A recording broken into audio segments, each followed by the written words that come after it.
Alki Makwana, welcome to the show. How are you today? I'm very well. Thank you so much for having me. The pleasure is all mine. Dude, I have to steal the pleasure back from you. It's truly, truly mine. And I'm so excited to have you on the show today. This is the episode that I wanted to kick off the new year with. I couldn't think of a better person to bring on today. So for those who may have not come across yourself before, who are you, Alki, and what is it that you do? It sounds like I'm on blind date or something. I'm Alki.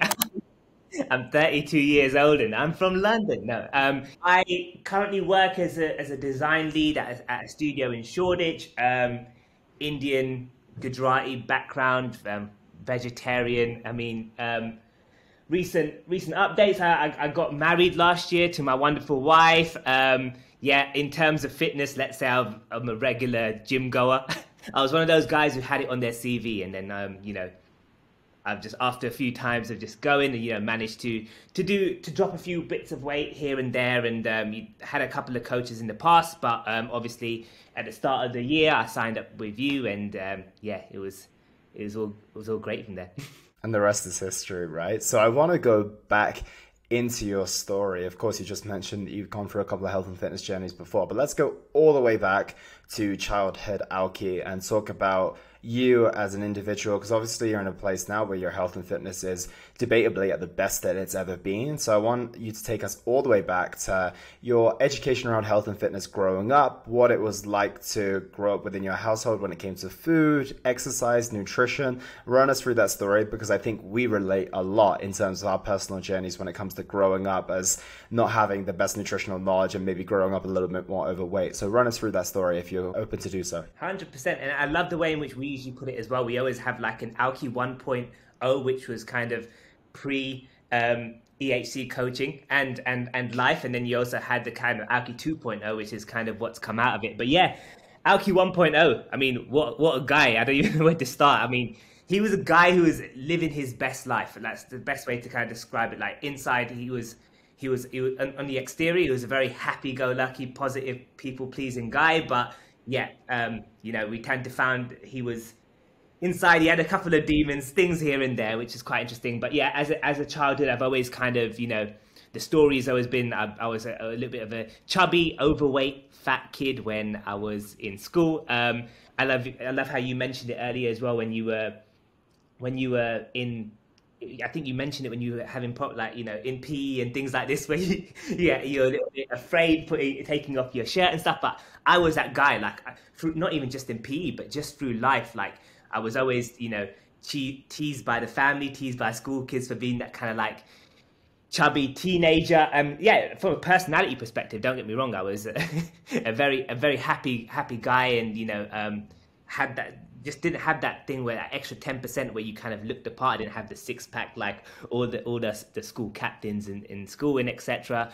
But yeah, I mean, that was me. I mean, in terms of my kind of eating habits, I mean, training, there was no such thing as training. We didn't really think about it when we were in school and when we were young. Like we weren't really going for runs. I mean, the only training I was probably doing was a PE class, and we're the last person to get picked in the football team, and there is the goalkeeper, that kind of thing. But in terms of nutrition, I mean, we had no structure. There was nothing in place like that. I know I always had quite a bad diet growing up. Not to say that it was in home, but just in school. Like let's say, for example, my mum, she gave me this £2 when we're going to school. Probably £1. Like this is a diet every single day. We used to be focused on, I think it was chicken and chips for lunch from Dixie Chicken. We had a little Snickers as a little treat, as a dessert. I mean, not just Snickers, but any kind of elite chocolate. I'm talking Dairy Milk, double deckers, Boost bars, and even when we were talking about trying to be healthy, just having the Kinder Bueno or maybe just a Kinder Surprise or something. That was the kind of the field I was working in. And yet 30p Panda Pops, Coca-Colas, even for breakfast we used to have these little square bars, little Rice Krispie square bars, which were amazing. But this is basically after just fully abusing the body. We didn't know anything else, and that's all we used to eat as a kind of school kid coming home. I mean, I grew up in an Indian household, as most of the people you might know do. So it was usually based on just eating kind of Indian food, even like frozen food, so chicken Kievs, chips, all this kind of stuff, and takeouts as well. Like I grew up in a family where we had two brothers as well, who massive kind of takeout people. We used to get doner meat and that kind of stuff for dinner, maybe a pizza and that kind of thing. So yeah, that was nutritionally it wasn't so great. Then yeah, I mean, it took its toll. Let's say you put on the weight, and then going into uni. I mean, I did have some little bits of love where I went to the gym, tried to just do a bit of running, lift a few weights here and there. Had a couple of friends that used to go, and me and my brother used to go before as well. But then obviously, as life went on, went to uni, the drink started, all of that, and then obviously growing up in the creative industry, you have that kind of rock and roll lifestyle that you live for so long, where you're drinking a lot, you're eating, you're going out every single time. I mean, it's almost like the more you drink and the more you eat, the more social you are, the better you're going to progress in your career. Especially, it's all about, people always say it's all about who you know rather than what you know. But the people you know have to have a certain lifestyle that they're usually going towards. So you have to kind of fit into their mold and fit into their bubble. And that was kind of where, after uni, everything kind of shifted slightly. Yeah, and that's the big challenge, right? Because we take our childhood habits into our later years, but then, like you mentioned, alcohol comes into the mix, the career becomes more of a focus than anything else, and especially if you choose a career that's mainly based around the socials and mainly based around drinking and keeping up appearances, then it gets to a point and then you realize, like, well, when do I put a stop to this? So I'm curious, when was the first time that you thought, okay, I might need to turn this around in terms of maybe my nutrition isn't the best, maybe the way I'm living my lifestyle isn't the best? When was the first thought in your mind that came to you of like, okay, maybe I need to do something to turn this around? Yeah, really good question. I mean, I was very on and off for, at least the last kind of 20 years. It's kind of just been going to a couple of classes here and there. We had some gym memberships, and we used to do it between that lunchtime sessions where you had like 15-20 minutes, and we used to try and do a HIIT class, but it was nothing that was really sustainable. And you got to remember, like, being a designer, you live that kind of desk life. It's not like you're active all the time. So it's almost about trying to find that balance, and you find yourself snacking. And even the industry, when you're in a creative kind of advertising industry, everything's related around food. Hey, what we doing for lunch? Why don't we go and get burgers and fries? And even like about 4 o'clock, everyone used to come around with the drinks trolleys and all of the free cookies and the donuts, and you're just like, wow, this is insane, this is amazing. But it was only kind of like, I'll probably say I started taking it seriously when lockdown hit, because there was a lot of things that kind of baked into this, because when you're working in London 9-to-5 job, you're kind of people pleasing a lot. There was a lot of this kind of, I'm gonna go out, let's do these kind of things. But then once all of that was gone and COVID hit, like, you had a bit of time to focus on yourself, and you're just at home. And at the start it was amazing because you have your kind of free reign. But after a while, we're just like, look, let's now stop looking at the external factors, which is looking after other people's happiness, and focus a little bit more on your inner happiness and your inner peace. And that's kind of where I started taking it a little bit seriously. And I was gonna get married in the first year of COVID, but it got pushed back a year.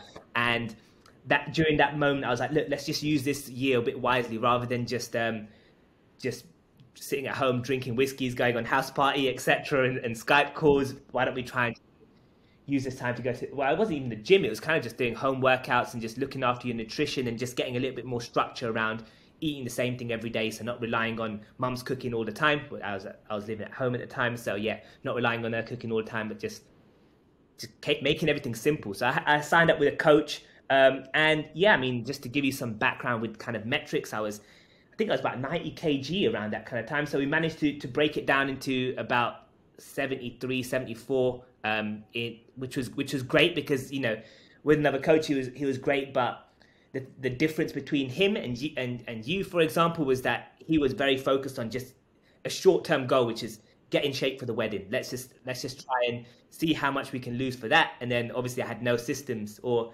any kind of structure after that, and that's where I put all the weight back on, and obviously essentially decided to come to know a person. But yeah, that's been the foundation of the journey. What an incredible journey. And it's awesome that you made that choice at the position of the life that you're in as well. Because if so many people wait until, potentially they're in a certain place with their career, once they have kids, or once they get a very, very big alarm bell ringing, like they go to the doctors and they realize something along those lines. So when it came to the time of COVID, a lot of people went down the other route. Some people decided to prioritize their health, and others went for those habits and all of those things that they were doing before, but in a little bit more of a destructive manner because they didn't have anything else to focus on. How did you get that clarity to be like, okay, I need to focus on myself? I didn't realize, and it actually just occurred to me now, that you were living at home at the time, which would have made it even harder because of everything that you've lived up into that point, the same house that you ended up getting overweight in, or the house that you lived, all those years of experience of being the one who was maybe made fun of for your weight, etc., was the house that you made that initial change in. So how did you get super firm on making that decision at that time? It was a strong decision to make. Yeah, and actually, it's really weird because I had a couple of calls with some of my friends and some of my cousins. I was like, look, guys, I really just need to do something about it. I can't just keep. Basically, the way in which we spoke about it was we're at a crossroads now. So you can either decide to, continue going in this way, getting above 100 kg, whatever happens, and continue eating in this kind of way and drinking, just sitting at home and just being, let's say, a snob, or you can actually try and just shift it slightly. And even if, not to say that you're going to lose like 10 kilos, but even if you can just lose 3 or 4 kilos, just making sure that you're going in the right direction just to see, what happens with things. And that's kind of where we're at. And obviously there was no external factors at the time. So it was a little bit more easier for me to make my decision where, you're not thinking about, oh, what am I going to eat when I go to work? What am I gonna, like, what if someone invites me for some drinks afterward? Like, none of these things were like, oh yeah, or even date nights is a great way to break it down. We're just like, we can't go to restaurants, so what are we gonna do? Let's just at least just try and be a bit more healthy. And then when you come out of lockdown and you're back on the scene and everything's all open again, you'll be a completely different person. I remember that was the kind of mindset I had, which is just like, when I'm out, I'm gonna be a completely different person. Everyone's gonna look at me and be like, Alki, he's back, but he's a new guy. I love that. Yeah, it was a great time for a lot of people to tap into areas of their lives that they never had done before. It's a very, very interesting experience when you look back at the COVID situation. For many, it was a very difficult time. I think for many, and for almost all of us, it was a difficult time in a way, but for many of us, we also took advantage of that time and was able to adopt that mindset as well, and it's great. And you mentioned the lack of external factors as well, and you also mentioned before the people-pleasing element, and I want to touch on that part of your story because I know it's a very, very big part. So can you dive into what that looked like for you and how it impacted your nutrition and maybe your self-confidence, your self-worth, etc.? Yeah, that's a great question as well, because I think people-pleasing has actually been something which has been in my life since I was a teenager. And it actually stems from a little bit from that kind of fat school kid, because what I was trying to do is, by being a little bit overweight and stuff, like you were still popular, but you didn't have that same degree of popularity in school like some of the school captains and these kind of people will have with the six packs and everything. So what I was trying to do was trying to compensate a lot of that kind of personality. I will compensate the aesthetics with some of the personality. So being a little more bubbly, being a little more happy, being that kind of the joker and the comedian in the groups, etc. And I think that kind of stemmed throughout kind of university, and especially when you're working in a creative space, like it's all about kind of it's your skills, but it's also like what else you bring to the table as well. So that's how my mindset was, to be like, let's just focus on, if everyone else is happy around me, I'll be happy, and they're going to be happy because they're going to kind of feed off some of my energy. But then on the flip side of that, you start to think, like you might have a couple, like, are you actually happy in yourself? You're giving everyone else who's already an 8 out of 10, you're bumping them up to a 9 out of 10, but you're sitting there on like a 2 out of 10. So who's bumping you up? Are they giving you that same level of bump as you're giving them? So you almost find like I'm always a very giving person in general, like even on Christmas, like it's just went through, but I love giving gifts rather than receiving them. So that was just the nature of kind of where everything stemmed from. And people pleasing in our industry is very like, let's go out for drinks after work and let's talk about all the stress of being in work, which is very, very interesting. It was all about going out for drinks and going out for food and them letting off their steam to you, so you can kind of relate to them and give them a little shoulder to cry on. And then that way your kind of career got a lot better, but obviously you realize that you were doing it more for them than you were for you. And it's the same with loads of different. It's not even just your from a work setting, but just from a friendship circle as well. When you're going out, it was very kind of like, Alki's going to be up for going clubbing, so let's go drinking with him. Like he's the guy, he's the life of the party. Let's go to all the bars, let's go to all the clubs. Like, you know, during weddings, let's stand near Alki because we know that he's going to be drinking at the bar, and we're going to get a lot of vibes and positive energy from him.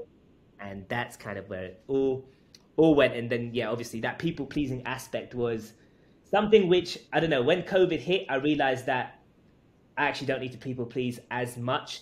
Obviously it's still there in terms of yourself, but it just wasn't as in your face, and that way you kind of allowed it to look into yourself a little bit more, and, you know, decide like, how can I raise myself from that 2 or 3 out of 10 up to, like, you know, even if it's a 6 or 7, to just be happy within yourself. And then, you know, the art of kind of saying no whenever you need to, and there's a lot of things I can touch on from that perspective as well.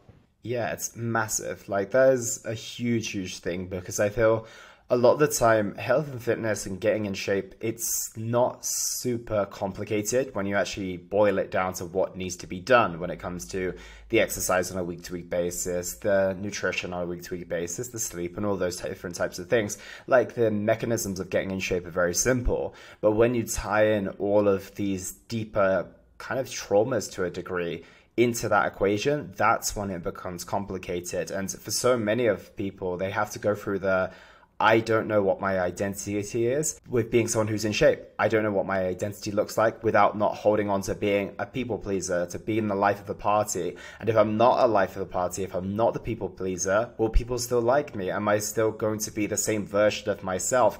And it's really challenging when that personality has had utility, when it's served you well, when you've been able to literally be the life of the party, and all of a sudden now you've got to say no to the drinks, or you have to push it back, and you have to rely on actually who you are beyond that. And it's a big thing. So how did you manage that adjustment to really rely on just who Alki is beyond the people pleaser, beyond the life of the party?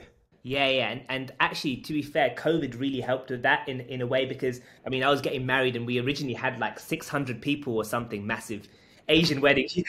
We had like 600 people at our wedding, and we had to cut it down to, I think it was 250 or something between each party. At that time, we kind of realized that, look, I'm going to lose a little bit of my street cred doing this, but I had COVID to help on that kind of stuff. And you kind of realize that when it comes to kind of people pleasing as well, it can become quite exhausting for yourself. Like, whenever you're very focused on making other people happy, that you're kind of trying to spread this energy between so many different people. Like, if I was in the creative industry before, we had like 200-300 people, and obviously, like, it was great to have that celeb status. Oh yeah, you know, but that was the bit where you had to kind of just figure out where your boundaries are. And I think that boundaries thing is a very important point, like, to understand when to let people in and when not to let people in. And I think, like, even now, like, I've kind of broken my circle down of friends from loads of people down to just a selective few, because then you can kind of make sure you give them qualitative energy rather than quantitative energy. I think that's the beauty of it. And yeah, I mean,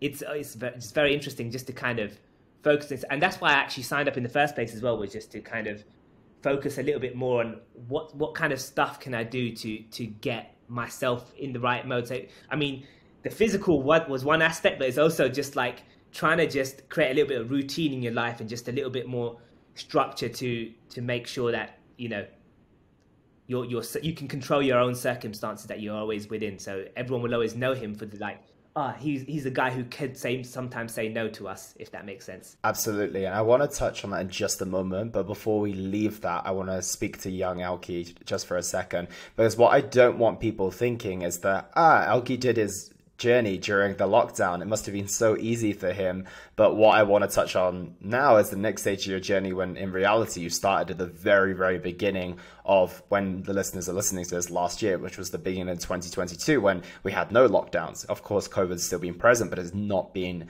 so in the same way. So I want to touch on that in just a moment. But if you could go back as your 32-year-old self and speak to young Alki, what few things would you tell him just to give him a little bit of a boost and give him a little bit of guidance when it comes to his health and well-being and maybe his personality and his mindset as well. What a guy. Well, first of all, I'll applaud him because I never think that what I did in the past was wrong. I think that he was living in a different era. So I mean, from a health perspective, I was kind of sound a little bit like my mum. I would just be like, look, just look after yourself. Just even though you're doing all these things, like even now, like to this day, like I can still go out and have the elements of Alki 1.0, but he's just kind of, he's just molded in a different shape. So it's less about having 10 drinks, but it's more about just having 2 or 3 drinks. Or, if you're going out, you don't have a full like pizza meal, but you can start thinking, hey, look, let's try and see what we can do and work within our kind of remit. But the advice I'll definitely give him will be to kind of, it's a really good question. Look after yourself a little bit more, focus more on yourself rather than other people. And, don't think about the career or the success of your career just to be around one element. Like you're bringing so much more value in other places that you don't even know, from a work perspective, from just the friendship circles around, like away from all of that people pleasing side, and even just your skills, just your design mantras, the way in which you're kind of brought up, your ethics, your kind of like determination and drive.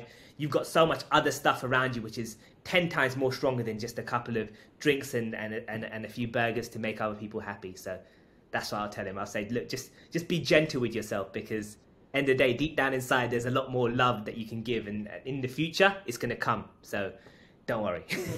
Dude, I love that. I feel you're living those learnings as well. So even though they weren't delivered to young Alki 1.0, they're at least being lived by Alki 2.0 now.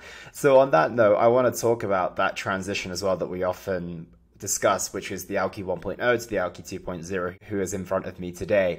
And of course, it would have been, sometime around December 2021, in which you would have thought about, okay, the first time I went through this journey was great, got in shape for my wedding, but I want you to go through the metrics of where you were late 2021 in just a moment. And then you made the decision to obviously come on board with myself, and we've had this journey across the past year or so. So run me through the thought process in your mind, thinking, well, I've lost all this weight, now I have to go back and lose it all again, I have to sign up for a different coach. Talk me through that, because it can't have been easy, because a lot of people are like, one and done. I want to make sure that I lose this weight and it's once and for all. But for you ended up back in the same, like a similar position once again, and you had to go through this almost the same journey, and not with the confidence that it's going to stick, because it didn't stick last time. So run me through that thought process of signing up with myself around late December of 2021. Yeah, 100%. This is a great story, and like I think after the wedding in particular, I thought I was invincible. Like I was like, oh, you know what? I've done it now. I'm married. I'm in a good space in my life. Like I don't need to worry too much about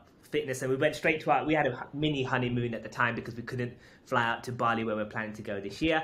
I thought, let's just try and eat as much stuff as I can. We were going around to everyone's houses and we were having dinner, and we were going on a lot of dates, because we were trying to figure out, like, we moved in together at that kind of time as well. So when you literally move in for the first time, we were ordering a lot of takeaways, and I was just trying to get a lot of stuff into place. And I think I was a little bit of a ghost listener, like I mentioned earlier. Like your content and everything was just incredible. I didn't even know if you existed in real life. You're just a man on a podcast. I was like, is this guy even real? Is he some kind of robot? And I could have easily gone back to the other coach as well, but I knew that I would get a little bit more of a lifestyle solution that I can hold for a lot more of a longer period with yourself. And I didn't want to lose the fat again, but I just wanted to kind of make sure that I could keep it off now, because the thing is that I realized that if you, this is a little bit crazy, but if you do put the weight back on, you have to lose it again. It's not like, you put it back on, but you've lost it in the past, so it's going to be gone in a week. Like you have to start that process a little bit from scratch. And I learned that over time. And it's a great learning, because I think that was very important. In terms of making the decision to sign up, and obviously, like, once I got married, we had a little bit of tough times in terms of just the family and stuff. It was a bit of a rocky kind of 4 or 5 months where Artie's granddad passed away. Artie's my wife. Her granddad passed away, and it was a little bit of a crazy moment where you have to do a lot of kind of rituals, and you fitness, and then all that kind of goes out the window. So then that hit, and then literally a couple of weeks after that, my uncle passed away, he's basically been like my second dad my whole life. So it was crazy, like having these deaths in the family. They took their toll, and literally, I don't know, I kind of went back to some of those old ways of just like binge eating and having that kind of comfort food just to help kind of repress some of those kind of emotions. And then, yeah, like this is when I had those really important conversations with Artie and with my brother. And I was like, look, I put all of this weight back on. And they were just like, look, you can either turn your car around now, or you can continue just going down that same path. And, you know, in the end, you'll want to lose it anyway, but it's a lot more easier losing it, you know, 10, 15 kgs heavier than being like 30 kgs heavier, and then deciding then that you want to go back to, you know, wedding weights, for example. And yeah, I mean, in terms of just getting in touch with you, I was just driving one day and then, you know, I was thinking about it. I was like, look, you know what? I really, really need to do it. And I know it's going to be a little bit of a big investment, but like you said, these are one of those investments that you say all the time, you're investing in yourself. It's almost like servicing a car in a weird way. Like you just have to do it. It's like, if you don't, then it's even the car is a depreciating asset, whereas your own asset, which is going to be there till the end. So, you know, you might as well spend a little bit of time and energy and even financially, you know, spend a little bit more money, because you know that you're going to gain that back tenfold when you get back in life. So yeah, my ask initially, even when I got in touch with you, I was like, I just want to try and lose a bit of wedding weight again and just get back to where I was. And you were just like, mate, we can go beyond that. Like, and I was like, oh, really? You tested me for no reason. Like, I mean, you gave me confidence, of course, but I know that with you as well, the nutrition plan wasn't just going to be, you know, corn and rice or tofu and rice, and that's it. Like, I knew you were going to provide a lot more variety, because I've listened to other podcasts, and even speaking of other people like Cole, your old client, he actually inspired me. I spoke to him, I just DM'd him. I was like, look, Cole, I'm thinking of signing up to Elliot. Like, he just told me, look, he basically, one bit of advice, he said, you take out whatever you put into the process. So the more you give your coach and the less you shy away from things, you know that you're going to get so much more back. So, I mean, that kind of sold it for me. I was like, you know what, I'm going to actually put all my efforts, all of my time and energy into this. And, you know, if he's saying that I'm going to get like sub 65, I'm 65 kg, I'm going to go into it. And actually, even the day in which I signed up, so yeah, I signed up, and then you know, I remember having our initial conversations, and you said, yeah, we can get to this number. And what I just did is I just sat there, like in my room. You actually said to start journaling and just you know, getting the hang of that kind of thing. So I just wrote 65 kg just on a piece of paper, and I actually just kept it in my drawer. I was like, you know what, one day I'm going to look at this, I'm going to be so proud, like the amount of like, if I probably won't get there. I was just thinking to myself, I'm probably just going to get to like 75 and just be happy with where I'm at. But one day I'm gonna see that. And so I've just, yeah, basically just wrote that down and put it into a little box, and that's it. Then we just began 1.0 to 2.0. Dude, goosebumps all over as you talk to me about your story as well. And just for the listeners, just for clarity on that front, where did your weight end up at the very end of our fat loss goal? Yeah, so I think I started at around the 84s, 85s. And we managed to get down to 63 and a half or something like that, 63 kg. And even then I was just like, mate, that was probably one of the best top 5 days of my life, was just seeing that on the scale and just being like, wow, like to be 63 when a man was 90 kg about 2 years ago is just insane. That's actually like, it's like life shifting weight, because you find yourself like just more alert, more active. Like you realize that you got your life in order. It's not just the weight, but it's just like you've got your sleep patterns in order. You've got like training in order. You've made friends in all the right places, and you know, it was just honestly one of the most beautiful moments that I literally can't even explain. Yeah, I could not be prouder, and I'm super happy to hear that once again. And there's a few key moments that past the rate that you mentioned. I think a big one is from your brother Jay, where he's like, you can either turn the car around now or you can keep going down that route. And I think that that's going to resonate with a lot of people who think, I've already lost the weight, like I don't want to be going back into this. But as he mentioned very valuably, it's like, well, you've got a choice now. It's much easier to turn around early than travel, 5-10 more miles. And it gets harder and harder, and the confidence goes, the amount that you have to do in order to achieve that gets harder and harder as well. And another aspect that you mentioned there is that you are not a depreciating asset, right? Like every single thing you put into yourself is going to come back tenfold. And it's curious. Yes, it's a big investment. It's a big investment of energy. It's a big investment of time. It's also an investment of trust into a coach, and financially as well. A lot of time I tell people, it's like, how much would you pay to be in the shape of your life, to feel mentally sharp, to feel confident as you put on the clothes, as you walk into work, as you walk down the street? And people are like, oh, I'd spend tens of thousands on that, or I've already spent tens of thousands on that. And I'm like, well, you know, if you put in 6 to 12 months and you invest X amount,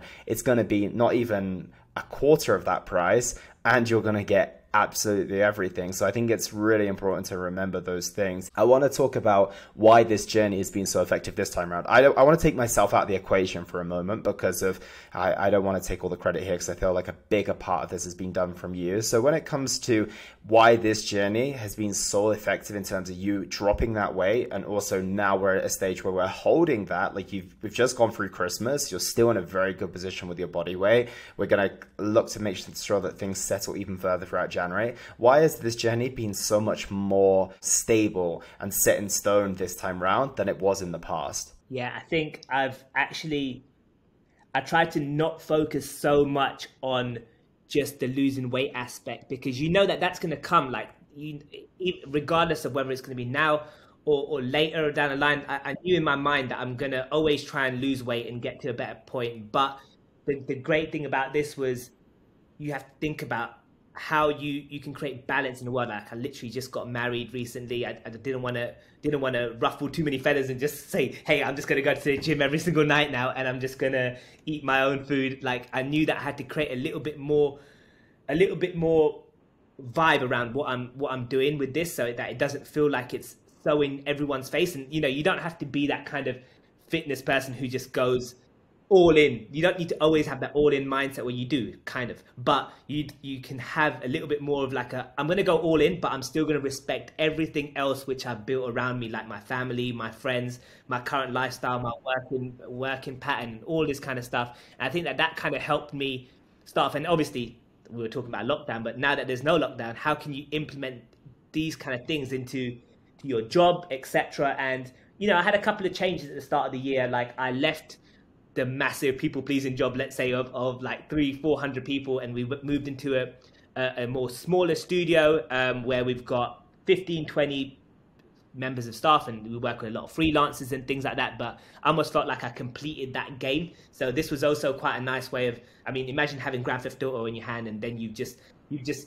completed the game and you're just walking around. That's what I found like I was doing. So now that I stepped away from that and I had a new game, I realized that I can shape this new game the way in which I want, and you can create your own identity almost. So I went into work like bringing my own food in, and everyone was like, wow. Like, I was like, this is just what I do. And obviously they know nothing different, right? So it kind of helped me a lot more in that kind of process. And just process wise, I knew that I won't just, from a fat guy, I'm not just going to get abs in a year. Like, it's impossible. Like, that wasn't where my mind was, but it's more just like, you know, how will I make my journey still a very successful journey with the kind of conditions which I have? And, you know, this time around, I think I just kept it a little bit more simple with doing things. Like, even when I was talking to you, I was just saying every single day, like, this is what I'm doing.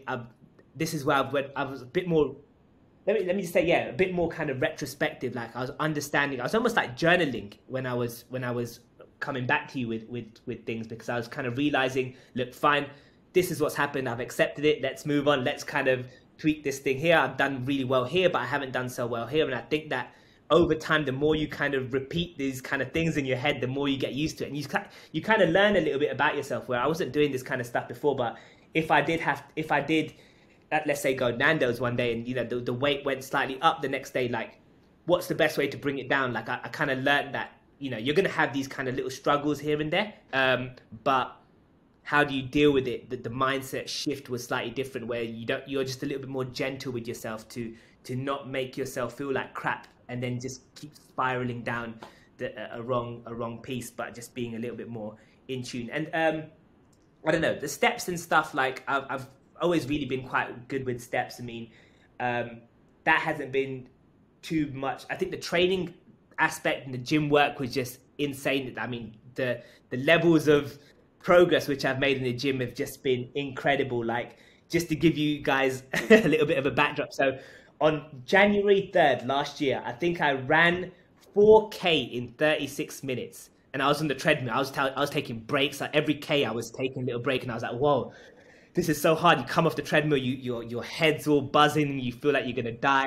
And like over time, I just thought, look, let me just try and see if I can become better at running. And I tried to make that my little thing. Like I did try the cross trainer, I tried the stair machine, but I remember you were just saying, look, any form of exercise, any form of movement would be a good movement as long as you're enjoying it. And I was like, look, I'm enjoying running, so let me just continue running. And from there, like we were trying to up it, and I was doing 4K in like 32 minutes, and then I was going down to 28 minutes, and I was like, okay, let's start increasing it to 5K. Let's just add a little extra K, and then I was doing 5K in 32 minutes, and over like let's say over the year, probably a little bit quicker than the year, but I then realized that I was trying to up it to like 7K, and in the end, I mean, just last week I did 8K in 36 minutes, and to think I was doing 4K in 36 minutes at the start of the year, now I'm doing 5K in 20 minutes.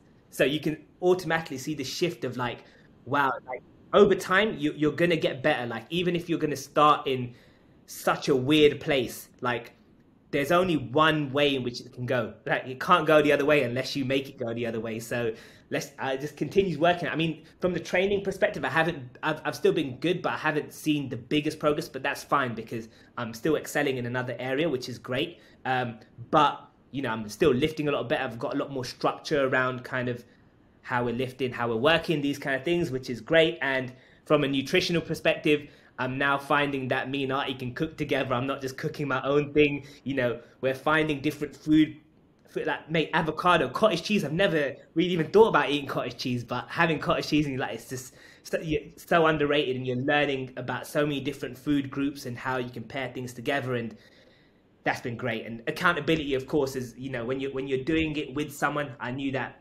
before it was just a bit more of like a text message kind of coach, but now I know that I don't want to disappoint my coach, and every week I'm checking in with you like, you're my accountability, I'm your accountability. Like I know I got to do the hard work, but end of the day, like is still a little bit of your kind of journey as well through me. So I think that was great, and I think the mini goals this year also helped. Like it wasn't just like you've got a wedding and that's the end, but it was kind of like, okay, let's work towards your birthday, 3 months, then let's work towards a holiday, for example. And you know, we had a little bit more.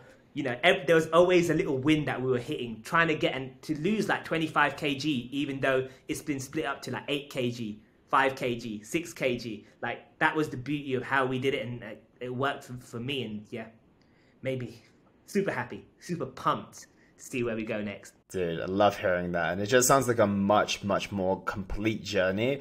And it also sounds like you went into it with the right mindset as well. And I think that what I like about your story specifically is that you are soft in terms of your approach to yourself and your expectations, but that didn't hold you back from being ambitious and being willing to put in the work that was required. Because I think people are almost too soft with their actions, and that's the challenge. Whereas the idea is to be soft with what you get from a result of hard actions. And I think that that's the big thing that I took away from there, is that you were open for when I said, you know, let's hit that number at the very beginning. You were open to doing it, even though you only had the expectation of losing a little bit of wedding weight. And you didn't go in with the mindset of like, okay, I'm going to be content when I get there, and my actions are only going to get me there. You were ready to take it on. And I think if you can go in with that long-term mindset with that, well, I'm going to be very happy if I just lose that little bit of weight, but that's not going to stop me from achieving much more. And I feel like that's what you've been able to do, and you've been able to embrace different areas of the journey, like get excited about the cardio side of things. Doubling your running time in, you know, 36 minutes and 8K compared to 36 minutes and 4K,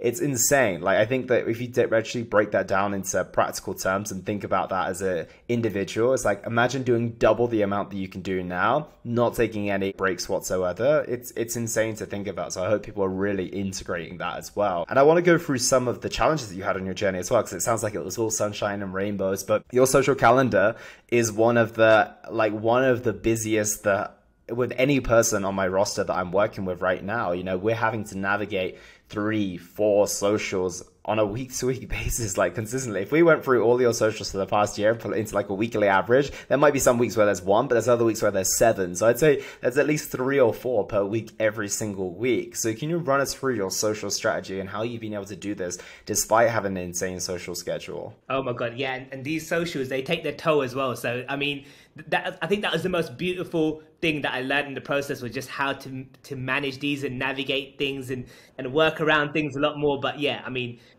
it hasn't been a plain sailing process for sure. I mean, the balance between this process and life has helped me a lot, and I think that was a challenge. And I think the biggest challenge for me at the start was being that kind of guy who always said yes, to slowly just change his mindset to start saying no. And that was really weird because people were starting getting freaked out. They were like, mate, you're going to come for a beer this evening? And I was like, nah, do you know what? Actually, I'm not. And they were just like, what's wrong with you? Are you, what's happening to you, man? And then they'll start blaming. They're like, oh yeah, it's probably because you're married now. And you don't want to do these kind of things.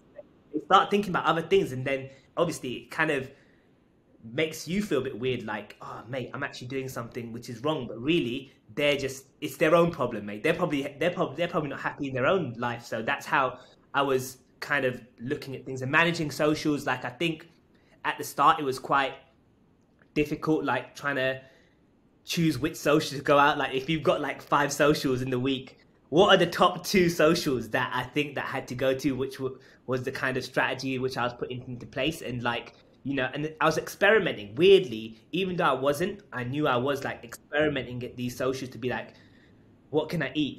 It's like, should I opt for dessert this time, or should I go for a starter? Like, what, like even the calories on the menus, like it was so much more fun. Like, I was trying to figure things out, and I was thinking more in a kind of data statistical way, whereas before it's just like, let's just go out and just, do whatever I want. And now I was trying to think like, if I'm going to have a beer, I can still have a beer, but then go a little bit more easier with the mains and, don't go for the burger and chips, but just maybe go for like something else instead.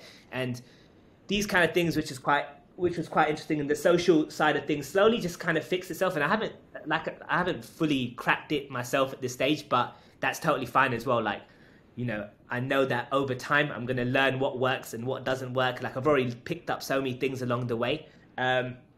Second thing will probably be kind of managing my family, which has also been quite interesting. Like, obviously, both my mum and Artie's mum are amazing cooks. They just make the most amazing food. But then sometimes when I bring my own, like, especially when I was going to my mum's and stuff, I was taking my own little Tupperware boxes. And at the start, they were just like, what's wrong with you, man? Why are you bringing this food here when you know that you're going to be fed like a king? And I was just like, look, do you know what? I'm just going to stay in this, like, our relationship always isn't based around the food that we're eating. It was more about, the love and the energy and the vibe that we're bringing. So over time, we kind of got rid of the food being that kind of stigma, especially when we're going home. Even my mum at one point, she was making eggs and stuff for me. She's like, yeah, how many eggs you have? And I was like, yeah, mate, I know exactly how many eggs I'm having. And then she almost got kind of inspired a little bit in a way as well, because she was like, look, I'm going to start to eat this. If you're eating this for lunch, I might as well, not cook something separate, but just eat exactly what we're going to eat. And yeah, I mean, another challenge was definitely the drinking aspect when it comes to like Artie's uncle, for example. Like, me and him have whiskeys on the regular. Like, it was just it was like a way in which we bonded and we spoke about things, and it was that kind of thing. And I don't know, I kind of got it down from 3 drinks to just having 1 drink with him instead, and him having 3 drinks and me just saying I'm fine and just sipping a little bit slower. So there was ways in which I was managing my challenges in a weird way, if that makes any sense. And yeah, I mean, of course, binging and stuff was something which was, I mean, it's that kind of childhood side fat kid that we're still talking about, which was like, how can we manage the chocolate? How can we, instead of eating a whole bar of dairy milk, have 2 pieces of dark chocolate or something a day just to hit that craving, and then maybe substituting that sweet thing with something else, like maybe like a yogurt, and sprinkle something else on top. Like, just managing ways in which we can get around it. And last but not least, I'll probably say date nights was definitely a challenge, because I realized at first, like, I never thought it would have an impact, but I realized that 80% of mine and Artie's date nights was all like restaurants, making sure we're going to all these amazing places. And, she supported me really well. Like I have to hand it to her. Like she was just like, instead of going out for food, let's maybe go to the theater, or maybe let's go for shisha instead. I remember at the start I was having shisha and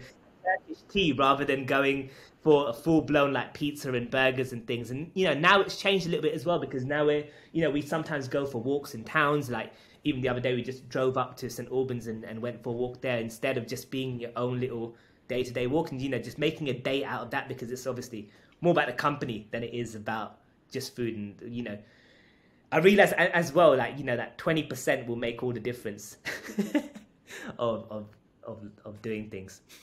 Oh, well, sleep was a challenge. Sleep was a challenge for sure, because before I used to stay up late, and wiring that mindset improved overall wellness. There's so many challenges, but they're good challenges. They're not weird. That's it. And I feel like you've embraced them all. You haven't had resistance. And I love this aspect of your journey as well. It's that a lot of people, they almost look at their health and fitness process as an inconvenience. They're like, it's getting in the way of my life. Whereas I think you adopted the idea of like, okay, well, something's not working right now, and if I want to maintain this on a long-term basis, then I need to make some shifts. And it doesn't mean deleting my social life. It doesn't mean going back into lockdown mode and never socializing with everyone. It's just finding a way in which it becomes sustainable. And I think it comes back to, okay, if I was doing this every day or every year for the rest of my life in terms of these socials, would it be sustainable? And I think that you found that. And I think that you realized that going out and having the entire pizza or 5 whiskeys instead of 2 is not going to be sustainable, but neither is 0, And I think a lot of people get tempted to go down the route of like, okay, I'm going to be a hermit. I'm going to go down the route of not having anything at all during these next 12 to 24 weeks. And they're going to come out and then I'm going to be able to socialize again. But literally what you did is you're like, okay, where is that blend? Where is that middle point? And not for anyone else, but for me. How many socials do I need to be going to? How do I need to behave in these? And if I can do this now, and I can find a sustainable approach, then I'm going to be able to do this for the next years. And that's the beauty, because like our transition into sustainability now isn't a huge amount of transition. There's not a huge amount different, because of you are already living within a sustainable realm as well. And I think that that's a big point that I want people to take away. And because you're here today, I need you to run us through the Indian wedding season strategy. I need to take these secrets from you.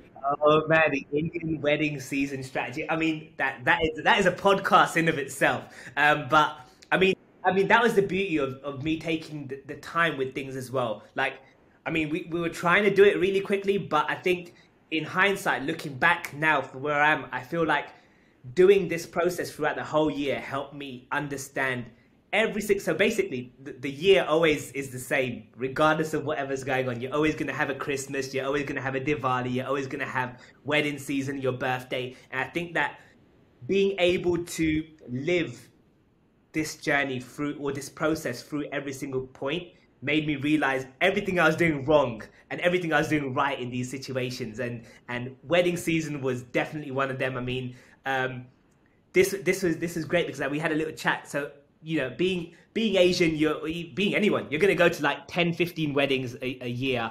I think this year we had about 10 weddings. And, the first wedding I went to, I realized that I was just doing exactly like I was doing it last year, just standing at the bar, drinking, having a couple of like dances, having a couple of desserts, mingling with friends, etc. But then I realized that, look, that I have to make a little bit of a shift here just to make me still reach my goal. And, we actually accepted sometimes that this is what happened here. So basically the 10 rules, well, it's not even 10, it's kind of like 5, but there's ways in which you can cheat a wedding. And there's, especially like Asian weddings, especially because they always follow the same format of the same food, the same desserts, the same dance afterwards, etc. But yeah, I mean, you've touched on it before as well, this whole kind of like one plate rule and, packing your plate up with salads. But there's actually ways in which you can also when you're building your plate, because sometimes there's always going to be a buffet or food's going to come to your table, stick a naan bread at the bottom, right? That's going to be your main foundation. And then the other side, you put salad, and then you have 40% where you start putting your good bits and all the stuff that you want, even if it's lentils or curry or whatever you want. But basically make it seem as though your plate's a lot more fuller than it is. You don't necessarily have to eat that whole naan bread, but have a little bit of it. No one's going to question it because they see a massive full plate, and even no one's counting your drinks either. This is another weird myth. Like at the start, for the first 2 drinks, they're looking at what you're drinking, but afterwards, no one cares. So even if it's a case of you going up to the bar and saying, "Hey, what's everyone having on the table?" Because there might not be table service, like. You can always go and get yourself something else. Like, you can get yourself a Diet Coke. No one's going to be like, "Oh, what you drinking? Because you got me this." So let's say, for example, you're getting 5 Jamesons. You can still get like your own Diet Coke and everyone's going to think it's a Jameson. No one's going to question it. So that's obviously another beauty thing. And then obviously post like 9 p.m., my new vibe is just to stay on the dance floor. Like me and Artie just made it a thing to just try and stay on the dance floor as long as you can. No one's going to come and ask you for drinks because they're going to see you having an amazing time there with the couple and everything. So, embrace the vibe of just being in the dance floor, talking to people, and don't make it so much about the drinks because you can actually rack up like 10, 15 drinks in a night. So that is the way in which you can trying to navigate Indian weddings, and you kind of learn it over time. Like, there's so many other little things, like they usually have a dessert section, but if you're on the dance floor, you won't even know the dessert section's even open. So there's ways in which you can get around it, and you notice that it's almost a little bit like Christmas, the Christmas podcast, when you're there for the occasion. You're not there for the food because you know that you're going to get the food in every single wedding. Like sometimes you even get the same caterers at different weddings. So this is only a phase. You can still go and have your paneer and stuff another time, but you don't have to necessarily have it when you're trying to lose weight. Otherwise, it's just like you if you're going 2 steps forward and you take 2 steps back again, it's like a pendulum. You're just going to be doing this the whole way, and then just cheat it, just fake it, just fake the whole wedding world. It's an illusion, guys. I love that, dude. I don't want to skimp on any of the details, so give us more hacks from your weddings, the specific ones that you've used this past year, if any comes to your mind right now. So yeah, the dance floor is definitely a good one. Drinking was a good one. I mean, around drinks as well, like whenever people get up to go for shots, just pretend you're having a conversation with the person next to you so that they just quickly go away and they just go for their shots, so you don't need to get involved in that kind of thing. When people get up, so starters is a great one. Sometimes they'll have like little starter trays that come round. Basically, just get one starter and just hold it in your hand. Have one drink, the glass of champagne at the start of the wedding. Just hold that same glass of champagne in your hand forever, because no one really wants to be drinking champagne. You don't want to waste your calorie. Well, some people might do, but I just hate champagne. But I just hold it in my hand because I know that no one's going to ask me for another drink, or no one's going to come up to me for another drink. And yeah, food-wise as well. The filling the plate the right way and eating slowly at weddings is super important, because as soon as someone sees your plate like finished because you're super hungry, just eat slowly so that no one's going to be trying to put more stuff onto your plate. And just little hacks as well, like don't go into the wedding hungry, because there's usually sometimes you have an India wedding in the morning and a reception at night. You've got like 3 hours in between where you can fuel up on the stuff that you want to eat. So when you get to the wedding, you're just like, you're content. You're not going there with a super hungry mind, which is something which I was implementing near the end of the wedding season, but I didn't notice at the start. During that time, I was still, trying to figure out what to do and get ready. What was a couple of other ones? I can't even remember anymore because wedding was in the summer, but there were some good ones around kind of, sometimes having a tea or something afterwards. So like when you're having a dessert, you don't necessarily have to have a dessert, but you can have a tea. And then obviously sticking to your lighter spirits rather than the darker spirits, staying clear of all the shots, because you don't even notice the shots. And even if you do want to indulge, just pick the poison. You can either decide that you want to have a dessert, or you can decide whether you want to have 5 drinks. Like, see the vibe. Sometimes you might not want to drink with these people that you're with, or they might not be massive drinkers, so you can kind of shift your focuses a little bit more rather than trying to do everything and just think it's going to be the last wedding of your whole life. Absolutely. And that's it. It's pick the occasion as well. No, it's like, it's similar to Christmas, as you mentioned there. Just pick your poison. It's like, you might not want to indulge in the Christmas party if your spouse's work, but you might actually want to indulge on Christmas Day with your family, with all the foods that you want to, right? So out of those 10 weddings, there's going to be ones in which you're like, yeah, I love these people, I love this vibe, I don't want to hold back on much at all. And there'll be others where you're like, you know what, I could be a little bit more low-key here. Or even before, if you know that, okay, in a couple of weeks, I am going to have that wild wedding where I'm going to be a little bit more loose, then it's inspiration and that motivation to be like, okay, let me do my best at this one, so I give myself that extra permission in the next one. I think, as you mentioned, like, weddings aren't going anywhere anytime soon. You know, if you've got 10 across the course of the wedding season, like, pick it wisely. And I think that's a really, really good way to go. And like, for example, now that I'm married as well, we've doubled our weddings because Artie's also has her friends who are getting married. But that's also a good tactic, like you were saying, picking your wedding, like the ones where it's your side, where it's close family. You know, you can make yourself, you know, a bit more active in terms of just doing everything you want. But if it's like Artie's wedding or Artie's friend's wedding, you know that you're the extension of her for this wedding. So don't worry too much about what people think of you. Like, no one's actually, you're not even gonna see these people again in your life. So, and obviously use the one where you say that you're driving. So whenever it's Artie's wedding, I'm the designated driver today, so I can't get drunk, and that's it. You save yourself like nearly 1,000 calories, and you just gotta fake it, guys. Dude, I need to get you on for round 2 the next time Indian wedding season comes around. We'll get those 10 hacks in place, and we'll be helping everyone in their wedding seasons. Just about everyone will be using your tactics, I'm sure. But coming back to your story for this past year, you've mentioned it a couple of times. We've mentioned it. You obviously kicked off at the very, very beginning of 2022, and we're here today when most people will be listening to this at the very beginning of 2023.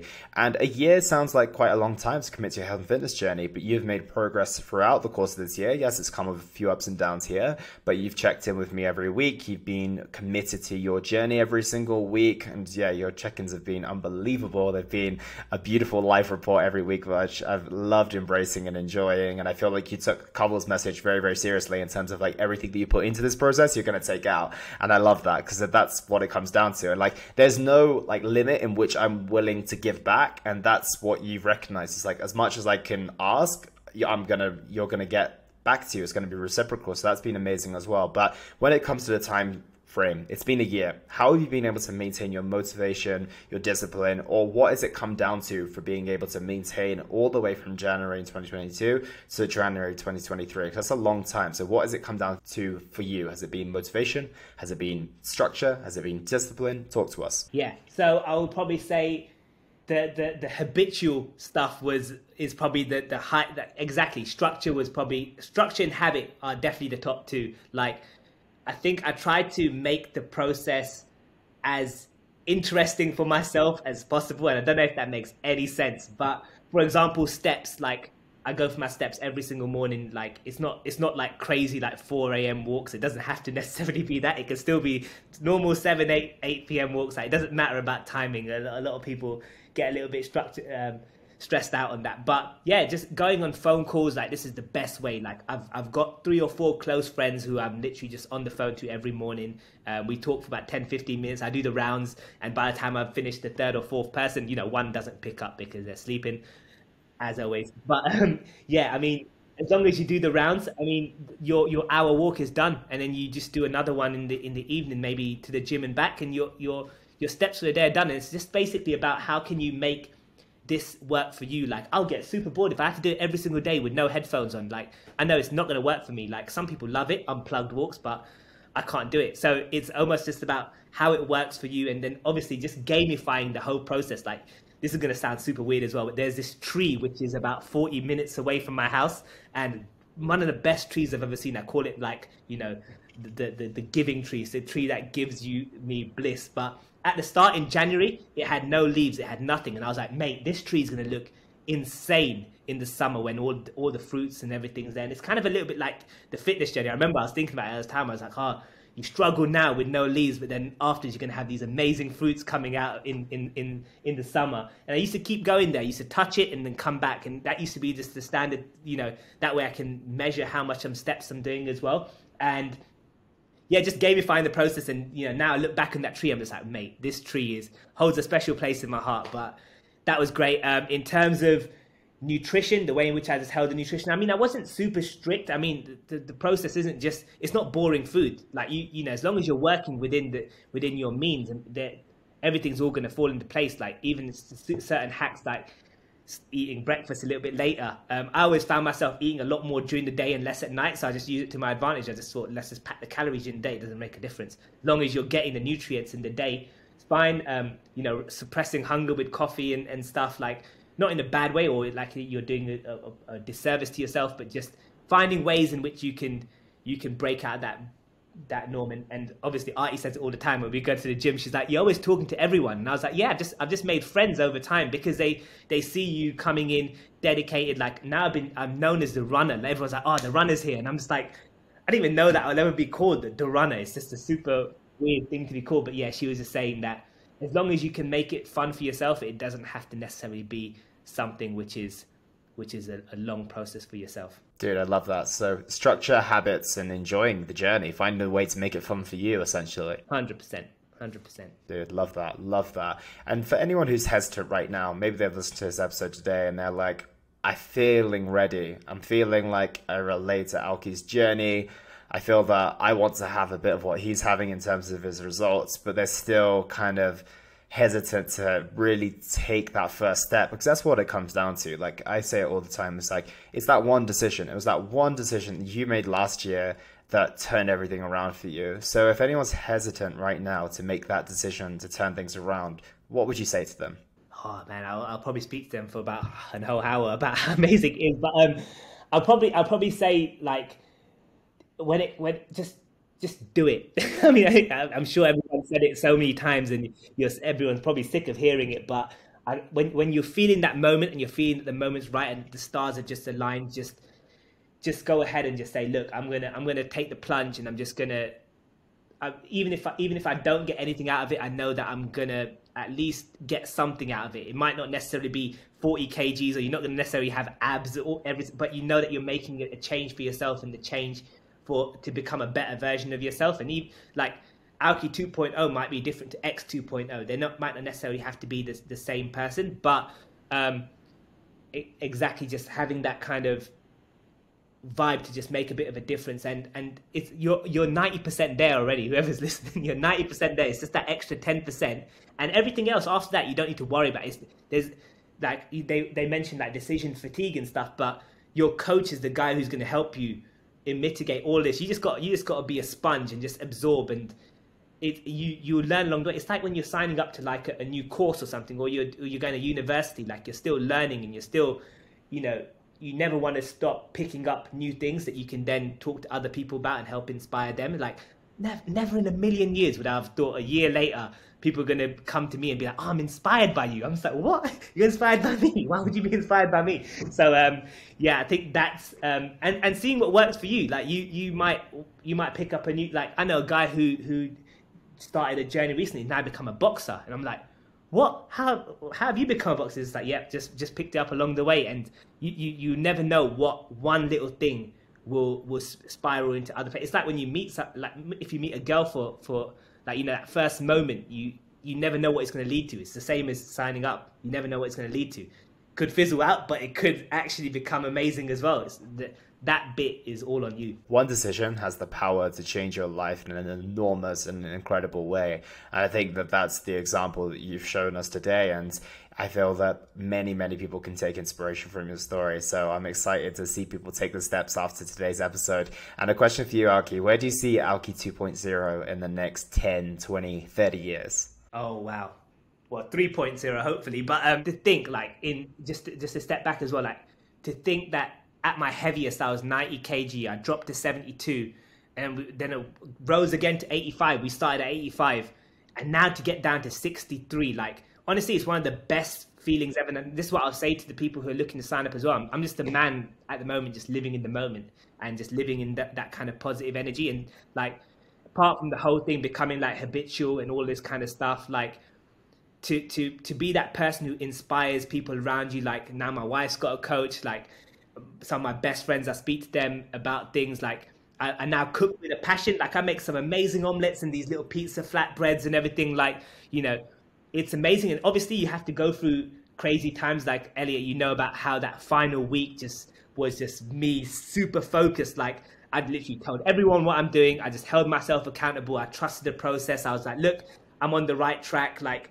someone actually on that final week said to me, they were like, it's scary doing this new thing, like trying to get like crazy amounts of steps and things, but it's even more scarier not doing it and realizing that you just missed that one moment. So she was just like, just treat it like I think you said it as well. You just like, treat it like a work deadline. If you're on a pitch, for example, in the creative world, like just treat it as a pitch. It's not going to be forever. It's only a couple of weeks here and there, and afterwards, mate, when you look at it in hindsight, you're so happy. Like the best feeling was, this is weird. I was talking to Artie about this, but I was like, I went from a 38 waist down to a 30 waist. Like I'm wearing from extra larges, I was wearing smalls, and I was like, wow, man. I was even wearing turtlenecks. Man, I've never worn a turtleneck in my life, and I was like, this is amazing. And I had this shirt in my cupboard. I think someone else mentioned it on a podcast as well, but I had this shirt in my cupboard which never fitted me, and it was super expensive, right? So I just kept it in there. I was like, I can't get rid of it. I was like, one day I'm going to fit into it, and mate, to have it like loose on your body now is just like, there's certain things, and I know I haven't got abs and everything at this stage, but you know, you say all the time, live to die another day. This whole thing's one whole big journey. Like, embrace what you've done. Like, hold this for a little while. Even like, you don't necessarily have to do this and then straight away start building muscle. Like, it's all a myth. Like, no one even cares about your abs. I'm never going to be topless unless I'm on a holiday somewhere, and like, it's completely different. Like, just focus on your own inner peace, and as long as you're feeling like you got abs in your mind, the abs are still there in life. See, everyone's got abs. It's just, you know, it's about the comfort that's on top of it. So, yeah, I mean, and plus, like, you know, you create friendships with your coach as well. I think that's also something which we haven't touched on. But like me, you know me more than I know myself. Sometimes it's super weird. Like even Artie says, "Oh, there's a third person in our relationships."